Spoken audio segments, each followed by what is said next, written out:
Halo semuanya, selamat datang di Exagab Channel. Hari ini kita akan membahas tentang salah satu aliran filsafat yang paling berpengaruh sepanjang sejarah, yaitu Stoicisme. Di tengah hiruk-pikuk kota Athena kuno, muncullah sebuah aliran filsafat baru.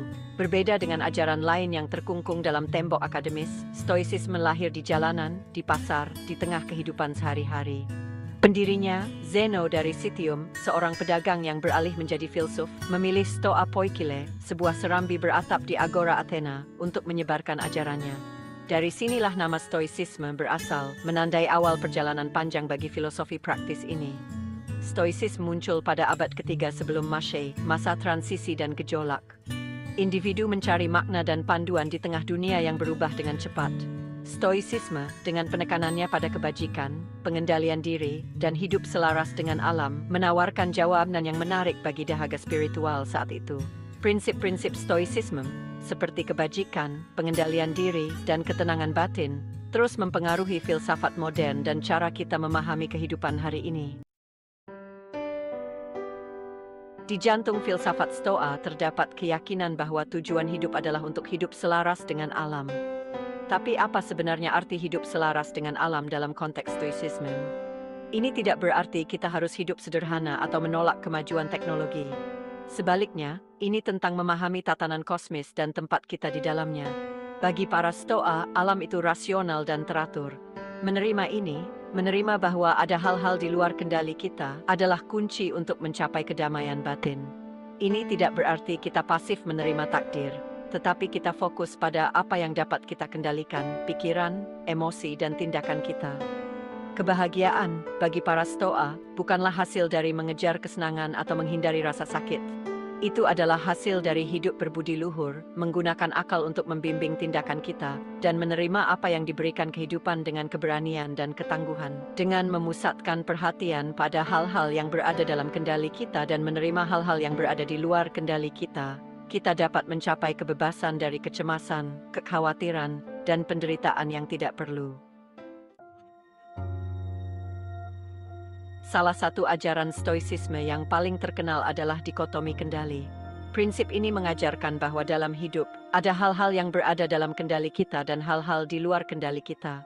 Kita dapat mengendalikan pikiran, emosi, dan tindakan kita, tetapi kita tidak dapat mengendalikan cuaca, kesehatan kita, atau tindakan orang lain. Kunci untuk mencapai kedamaian batin, menurut Stoicisme, adalah berfokus pada apa yang dapat kita kendalikan dan menerima apa yang tidak dapat kita kendalikan. Ketika kita khawatir atau gelisah tentang hal-hal di luar kendali kita hanya menciptakan penderitaan yang tidak perlu bagi diri kita sendiri. Alih-alih menolak atau melawan takdir, Stoicisme mengajarkan kita untuk menerimanya. Dengan menerima apa yang tidak dapat kita ubah, kita membebaskan diri kita untuk fokus pada apa yang dapat kita ubah diri kita sendiri. Dengan belajar membedakan antara apa yang dapat kita kendalikan dan apa yang tidak dapat kita kendalikan, kita dapat mengurangi stres, kecemasan, dan frustrasi yang sering kita alami. Bagi para Stoa, alam bukanlah kekuatan yang kacau dan tidak dapat diprediksi, tetapi sistem yang rasional dan teratur yang diatur oleh logos, prinsip ilahi yang menembus segala sesuatu. Hidup selaras dengan alam berarti memahami dan menerima logos ini, mengakui keterhubungan semua hal, dan memainkan peran kita dalam tatanan kosmis yang lebih besar. Manusia bukanlah pusat alam semesta, tetapi bagian dari jaring kehidupan yang luas dan saling berhubungan. Kita memiliki kewajiban untuk memperlakukan alam dengan hormat, bukan mengeksploitasinya untuk keuntungan pribadi kita sendiri. Hidup selaras dengan alam juga berarti hidup selaras dengan akal kita sendiri, yang bagi para Stoa adalah percikan logos ilahi di dalam diri kita. Dengan mengembangkan kebajikan seperti kebijaksanaan, keadilan, dan pengendalian diri, kita menyelaraskan diri kita dengan tatanan kosmis dan mencapai potensi manusia kita sepenuhnya. Di era krisis lingkungan dan ketidaksetaraan global, pesan Stoa tentang keterhubungan, moderasi, dan penghormatan terhadap alam menawarkan panduan moral dan spiritual yang berharga. Di inti etika Stoa terletak keyakinan bahwa kebajikan adalah satu-satunya kebaikan sejati, sedangkan keburukan adalah satu-satunya kejahatan sejati. Kekayaan, kesehatan, ketenaran, dan kesenangan eksternal lainnya dianggap sebagai indiferen, hal-hal yang tidak secara inheren baik atau buruk, tetapi dapat digunakan dengan bijak atau tidak bijaksana. Bagi para Stoa, kebahagiaan sejati dan abadi tidak bergantung pada keadaan eksternal, tetapi pada keadaan batin kita sendiri. Kita mencapai kebahagiaan dengan hidup sesuai dengan alam, yang berarti hidup sesuai dengan kebajikan. Ketika kita mengembangkan dan mempraktikkan kebajikan seperti kebijaksanaan, keadilan, keberanian, dan pengendalian diri, kita menyelaraskan diri kita dengan tatanan kosmis dan mengalami ketenangan batin yang tak tergoyahkan. Stoisme mengajarkan bahwa kebajikan adalah hasil dari akal yang benar. Dengan melatih akal kita untuk membedakan antara yang benar dan yang salah, yang baik dan yang buruk, kita dapat membuat pilihan yang bijaksana dan menjalani hidup yang berbudi luhur. Dengan berfokus pada pengembangan karakter dan kebajikan, kita dapat menemukan kebahagiaan sejati dan memberikan kontribusi positif bagi dunia di sekitar kita.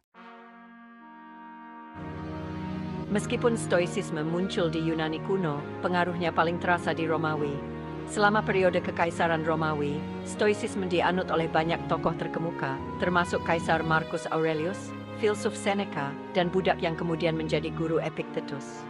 Tulisan-tulisan dan ajaran mereka membantu menyebarkan Stoicisme ke seluruh dunia Romawi, menjadikannya salah satu aliran filsafat paling berpengaruh pada masanya. Stoicisme menarik bagi orang-orang Romawi karena penekanannya pada kebajikan, kewajiban, dan pengendalian diri. Dalam masyarakat yang menghargai kehormatan, disiplin, dan pelayanan publik, Stoicisme menawarkan kerangka kerja moral yang kuat untuk menjalani hidup yang bermakna. Ajaran-ajarannya tentang ketabahan, ketahanan, dan penerimaan takdir beresonansi dengan etos Romawi tentang keberanian, disiplin, dan pengorbanan diri. Meskipun Kekaisaran Romawi runtuh, Stoicisme terus memberikan pengaruhnya pada pemikiran Barat. Ajaran-ajarannya diserap ke dalam kekristenan awal, dan banyak tema Stoa, seperti pentingnya kebajikan, pengendalian diri, dan hidup selaras dengan kehendak ilahi, menemukan gaungnya dalam teologi Kristen. Hidup ini penuh dengan tantangan. Kita semua menghadapi masa-masa sulit, kehilangan, kekecewaan, dan kesulitan. Stoicisme menawarkan kerangka kerja yang kuat untuk menghadapi tantangan-tantangan ini dengan ketabahan dan ketangguhan. Salah satu ajaran kunci Stoicisme adalah bahwa penderitaan adalah bagian tak terpisahkan dari kehidupan. Kita tidak dapat mengendalikan apa yang terjadi pada kita, tetapi kita dapat mengendalikan cara kita menanggapinya. Ketika kita menghadapi kemunduran, kita memiliki dua pilihan: membiarkannya menghancurkan kita atau menggunakannya sebagai peluang untuk tumbuh dan menjadi lebih kuat. Dengan berfokus pada apa yang berada dalam kendali kita dapat menemukan kekuatan dan ketangguhan untuk mengatasi bahkan tantangan yang paling sulit sekalipun. Ketika dihadapkan dengan ketidakpastian, perubahan yang cepat, dan tekanan yang meningkat, prinsip-prinsip Stoa dapat membantu kita tetap tenang, fokus, dan tangguh dalam menghadapi kesulitan. Meskipun Stoicisme berasal dari dunia kuno, ajarannya sangat relevan dengan kehidupan modern. Di dunia yang semakin kompleks, serba cepat, dan penuh tekanan, Stoicisme menawarkan jalan menuju kedamaian batin, ketangguhan, dan kepuasan. Salah satu prinsip utama Stoicisme yang dapat kita terapkan dalam kehidupan sehari-hari adalah dikotomi kendali. Dengan berfokus pada apa yang dapat kita kendalikan, pikiran, emosi, dan tindakan kita, dan menerima apa yang tidak dapat kita kendalikan, cuaca, lalu lintas, tindakan orang lain, kita dapat secara signifikan mengurangi stres dan kecemasan. Praktik Stoa lain yang dapat kita masukkan ke dalam hidup kita adalah meditasi harian. Luangkan waktu beberapa menit setiap hari untuk merenungkan prinsip-prinsip Stoa seperti kebajikan, pengendalian diri, dan hidup selaras dengan alam. Ini dapat membantu kita tetap membumi, fokus, dan tangguh dalam menghadapi tantangan hidup. Kita juga dapat mempraktikkan Stoicisme dengan mempraktikkan rasa syukur. Stoicisme telah memengaruhi banyak tokoh sejarah, dari kaisar hingga budak. Salah satu contoh paling terkenal adalah Marcus Aurelius, kaisar Romawi dari tahun 161 hingga 190 M. Tulisan-tulisannya, yang dikenal sebagai meditasi, memberikan wawasan mendalam tentang bagaimana ia menerapkan prinsip-prinsip Stoa dalam hidupnya sendiri sebagai seorang pemimpin, seorang suami, dan seorang manusia.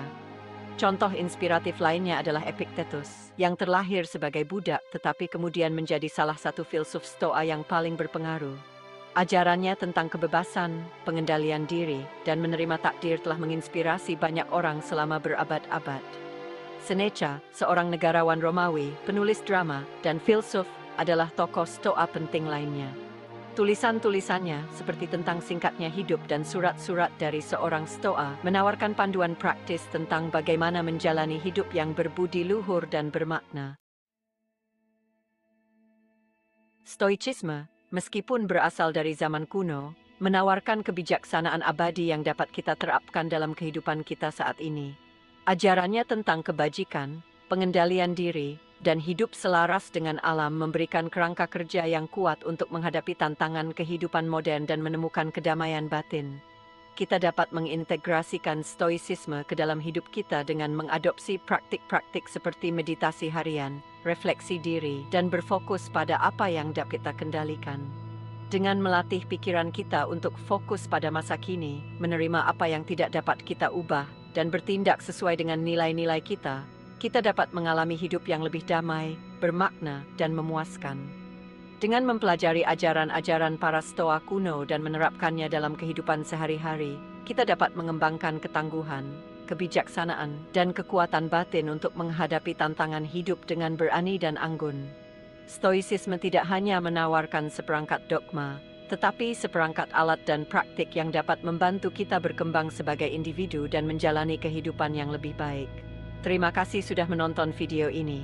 Jika kalian merasa konten ini bermanfaat, jangan lupa untuk like, share, dan subscribe. Dan tuliskan di kolom komentar jika kalian punya pertanyaan atau ingin tahu lebih banyak tentang topik lainnya. Sampai jumpa di video berikutnya.